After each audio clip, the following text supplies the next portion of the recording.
Hello buddies, welcome to toppers TNPSC. இன்றைக்கி நம்ம previous year question paper தான் பார்க்க போகிறோம். வாங்க இந்த வீடியோக்குள்ளே போகலாம். இதில் அடுத்த தடவை டெஸ்ட் பார்த்துப்போம். ஒரே இதாக முடிச்சிருவோம். ஒரு 50 ப்ரீவியஸ் இயர் கொஸ்டின் பேப்பர் வந்து தமிழ் எலிஜிபிலிட்டி டெஸ்ட்டில் இருக்குது. அந்த 50 இயர் கொஸ்டின் பேப்பரை பார்த்துட்டு அதிலிருந்து நம்ம டெஸ்ட்டை பற்றி அடுத்த பாகத்தில் பார்ப்போம். அதாவது இந்த 40 வீடியோக்களை முடிச்சுட்டு அதுக்கப்புறமே லைன் பை லைனாக பார்த்துருவோம். வாங்க இந்த வீடியோக்குள்ள போகலாம். பெருங்கடல் என்னும் சொல்லை பிரித்து எழுத கிடைப்பது பெருமை கூட்டல் கடல். எந்த மை வருதுன்னு பார்த்துங்க. பெரியவா பெருமையா அப்படிங்கிறத பார்த்துங்க. பெருங்கூட்டல் கடலும் கொடுத்துருக்காங்க. முத்தமிழ் பொருந்தாத சொல்லை தேர்ந்தெடுக்க. முத்தமிழ் என்றால் வளர்த்தமிழ். முத்தமிழ் என்றால் வளர்த்தமிழ் தான் பொருந்தாது. இயல் இசை நாடகம் இதுதான் முத்தமிழ். அடுத்து நெல்லையப்பர் கோவில் டேஸ் உள்ளது. இதுக்கு வினையா சொல் என்ன அப்படின்னா எங்கு உள்ளது. பொருத்தமான காலம் அமையுமாறு எழுத்து எழுதுக. மாடுகள் இப்பொழுது புல் மேய்கின்றன. இங்கே பன்மை விகுதி வந்திருக்கு. மாடுகள் அப்படிங்கிறது பன்மை. அப்போ இங்கே வரதும் பன்மையாக வரணும். அதனால் மேய்கின்றன அப்படிங்கிறது வரணும். அடுத்து பொருத்தமான காலம் கண்டறிக. இதற்கு சரியான விடை கண்மணி பாடம் படிக்கிறாள். இது நிகழ்காலம். கண்மணி நேற்று பாடம். நேற்று அப்படிங்கிறது இறந்த காலம். நாளை அப்படிங்கிறது எதிர்காலம். இன்று அப்படிங்கிறது நிகழ்காலம். அப்போ இதில் சரியான விடை ஆப்ஷன் பி ஒன்று தான் இருக்குது. மற்றதால் அனைத்துமே தவறு. அடுத்து 38 சொற்களை இணைத்து புதிய சொல் உருவாக்கல். சரியான இணையை கண்டறிக. இதற்கு சரியான விடை நீதி கூட்டல் நூல் நீதி நூல் என்று. விண்மீன் அப்படின்னா விண்மீன். விண் கூட்டல் மீன் விண்மீன் அப்படின்னு வரணும். தாய்மொழி அப்படிங்கிற தமிழ் கூட்டல் மொழி தமிழ் மொழின்னு வரணும். மணி கூட்டல் மாலை மணி மாலை அப்படின்னு வரணும். சொற்களை இணைத்து புதிய சொல் உருவாக்குதல். பரம் கூட்டல் பரம்பரை பரம்பரை அப்படிங்கிறது சரியான விடை. பேச்சு வழக்கு எழுத்து வழக்கு கண்டறிதல். என்னுடைய பல் உளுந்திடித்து. இதற்கு சரியான விடை விழுந்து விட்டது என்பது தான் சரியான விடை. உளுந்திடுச்சு அப்படிங்கிறத விழுந்து விட்டது என்று தான் கூற வேண்டும். அடுத்தது பேச்சு வழக்கு எழுத்து வழக்கு. உடம்பு என்றால் உடம்பு. உடம்பு அப்படின்னா உடம்பு அப்படின்னு சொல்லணும் எழுத்து வழக்கில். பேச்சு வழக்கு எழுத்து வழக்கு. மாம்பழம் சாப்பிட்டியா அப்படிங்கிறத மாம்பழம் சாப்பிட்டாயா. அல்லது பொருட்களை எண்ணும் இடங்களில் டேஷ் வரும். எண்ணும் இது பாருங்க, இது நிறுத்தற்குறி. பொருட்களை எண்ணும் இடங்களில் கார்புள்ளி வரும். இதுதான் முக்கியம். பொருட்களை எண்ணும் இடங்களில் கார்புள்ளி வரும்.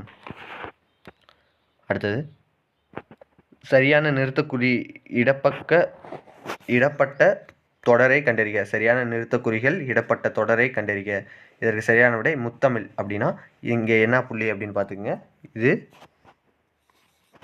என்ன புள்ளி இது. அப்புறம் கார் புள்ளி வந்திருக்கு.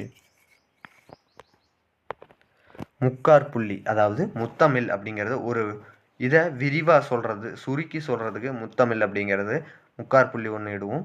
அதிலிருந்து இயல் இசை நாடகம் பொருட்களை என்னது அப்படின்னா அதற்கு வந்து கார்புள்ளி இடணும் அப்படின்னு ஞாபகிச்சிங்க. அடுத்து போகலாம். சரியான நிறுத்தக்குறி இடப்பட்ட தொடரை கண்டறிக. நூல் பழக்கல் அப்படிங்கிறது மேலே 2 குறியீடு இருந்திருக்கு. என்பார் பெரியோர்.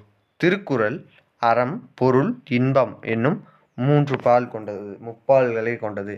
இதில் இங்கே வந்து கமா குறி வந்திருக்கணும். முப்பால் கொண்டது திருக்குறள் அப்படிங்கிறது ஞாபகம் வச்சுங்க. இங்கே கமா குறி வந்துருக்கணும். அதாவது கார்புள்ளி. திருவிக்கா எழுதிய பெண்ணின் பெருமை அப்படிங்கிறதுக்கு மேலே ஒரு ஒற்றை மேற்கோள் குறி வந்திருக்கணும். நூலகத்தின் பயன் அறிவோம் அப்படிங்கிறதுல இங்கே இது வந்திருக்கணும். கார்புள்ளி வந்திருக்கணும். அடுத்து பைம்பொழில் என்ற ஊர் பெயரின் மருவு என்ன அப்படின்னா பம்புலி. பைம்பொழில் என்ற ஊர் பெயரின் மருவு பம்புலி. ஊர் பெயர்களின் மருவு எழுதுக. பூவிருந்த வள்ளி. அது பூந்தமல்லியை தான் பூவிருந்த வள்ளி அப்படின்னு சொல்லுவோம். பூவிருந்த வள்ளி வள்ளி அதை பூந்தமல்லி அப்படிமோ. பிறமொழி சொற்களுக்கு இணையான தமிழ் சொல். செக் அப்படின்னா அது காசோலை. டிமாண்ட் டிராஃப்ட் என்றால் வரைவோலை. டெபிட் கார்டு அப்படின்னா பற்று அட்டை. டிஜிட்டல் என்றால் மின்னணு மையம். அடுத்து பிறமொழி சொல்லுக்கு இணையான தமிழ் சொல்லி எழுத்துக. எஸ்கலேட்டர் என்றால் மின் படிக்கட்டு. அடுத்து பிறமொழி சொல்லுக்கு இணையான தமிழ் சொற்கள். வான்வெளியில் ஏற்பட்ட நிகழ்வை கண்டு ஆச்சரியம் அடைந்தனர்.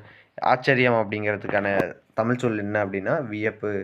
ஆச்சரியம் அப்படின்னா தமிழ் சொல் வியப்பு.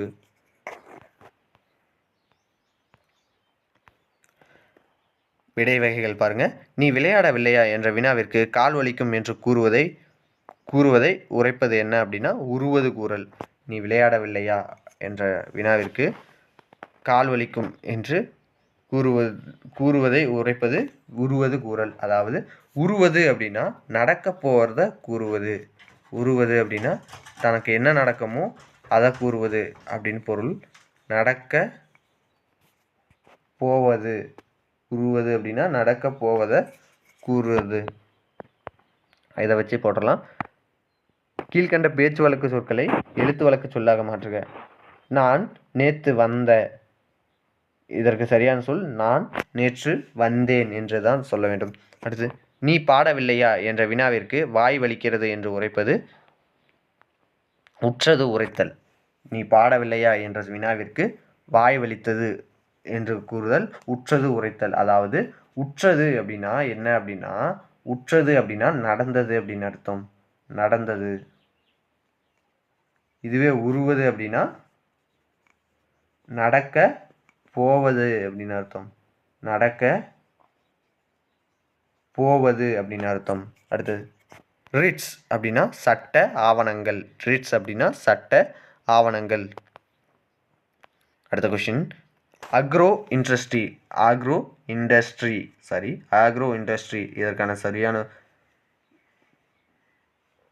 கலைச்சொல் என்ன அப்படின்னா வேளாண்மை தொழில் அப்படிங்கிறது கொடுத்துருக்காங்க. ஆனால் இண்டஸ்ட்ரி அப்படின்னு வருதுனால வேளாண் தொழில் கூடங்கள் அப்படின்னு வரும்னு நினைக்கிறேன். வேளாண்மை தொழில் அப்படின்னா ஆக்ரோ இண்டஸ்ட்ரீஸ் வராது, அக்ரிகல்ச்சர் அப்படிம்பாங்க. ஆக்ரோ இண்டஸ்ட்ரீஸ்னால் வேளாண் தொழில் கூடங்கள் அப்படி வரும்னு நினைக்கிறேன். இதில் வேளாண்மை தொழில் அப்படின்னு கொடுத்துருக்காங்க.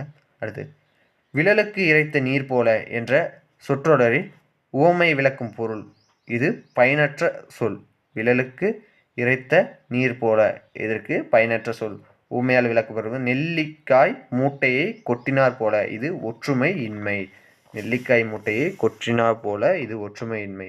அடுத்தது உவமையால் விளக்கப்படும் சொல் தான் வேலியே பயிரை மேய்ந்தது போல. இதற்கு சரியான சொல் கடமை தவறுதல். அடுத்து சத்யா வீணை வாசித்தால் இது எவ்வகை வாக்கியம்? செய்வினை தொடர். சத்யா வீணை வாசித்தால் இது செய்வினை தொடர். அடுத்து பந்தை என்னிடம் உருட்டினான் இது பிறவினை தொடர். இதுவே பந்து உருண்டது அப்படின்னா அது தன்வினை தொடராக இருக்கும். பந்தை என்னிடம் உருட்டினான் அப்படின்னா அது பிறவினை தொடர். பொருத்தமான செயற்பாட்டு வினைத்தொடரை எழுதுக. பணம் காணாமல் போனது என்பது செயற்பாட்டு வினைத்தொடர். பணம் காணாமல் போனது என்பது செயல்பாட்டு வினைத்தொடர்.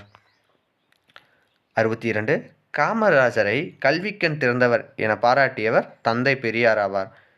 விடைக்கேற்ற மிகச் சரியான வினாவை தேர்ந்தெடுக்க. இதற்கு சரியான விடை காமராஜரை கல்விக்கண் திறந்தவர் என்று பாராட்டியவர் யார்? ஆப்ஷன் டி தான் சரியான விடை. அடுத்தது 63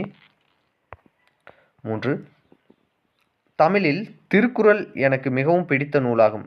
விடைக்கேற்ற வினாவை தேர்வு செய்ய. இதற்கு சரியான விடை உங்களுக்கு மிகவும் பிடித்த புத்தகம் எது? உங்களுக்கு மிகவும் பிடித்த புத்தகம் எது இதற்கு என்று தான் சரியான விடை. அடுத்தது பத்தியிலிருந்து வினாவிற்கான சரியான விடையை தேர்ந்தெடு கொடுத்துருக்காங்க பாருங்கள். இசைக்கருவிகள் தோல்கருவி, நரம்பு கருவி, காற்றுக்கருவி, கஞ்சக்கருவி என 4 வகைப்படும். இசைக்கருவிகள் 4 வகைப்படும்.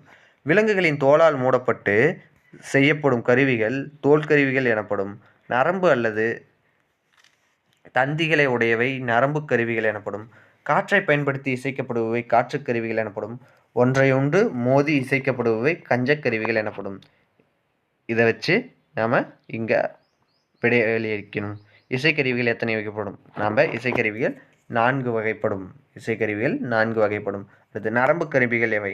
நரம்பு கருவிகள் எவை அப்படின்னா தந்தங்களை உடையவை. நரம்பு கருவிகள் தந்தங்களை உடையவை.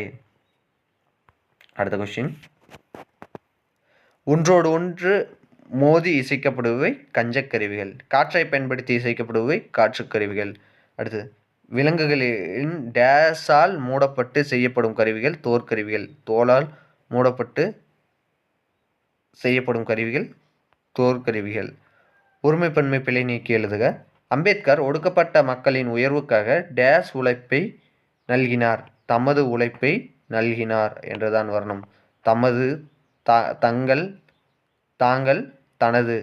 இதில் தமது என்பது தான் சரியான விடை. அடுத்த கொஸ்டின், ஒருமை பன்மை பிழையற்ற தொடர் எது? இதற்கு சரியான விடை இளங்கன்று பசியால் வாடி கொண்டிருந்தது. இளங்கன்று பசியால் வாடி கொண்டிருந்தது. இங்கே இளங்கன்றுகள் அப்படின்னு வந்தால் கொண்டிருந்தன அப்படின்னு வரணும். இதுவே அவன் பசியால் வாடி கொண்டிருந்தான் ஆப்ஷன் சி. ஆப்ஷன் டி வந்து அவர்கள் பசியால் வாடி கொண்டிருந்தார்கள் அப்படின்னு வரணும். ஆக இதை கரெக்டாக பார்த்து வச்சுங்க. ஒருமை பன்மை பிழையற்ற தொடர் எது?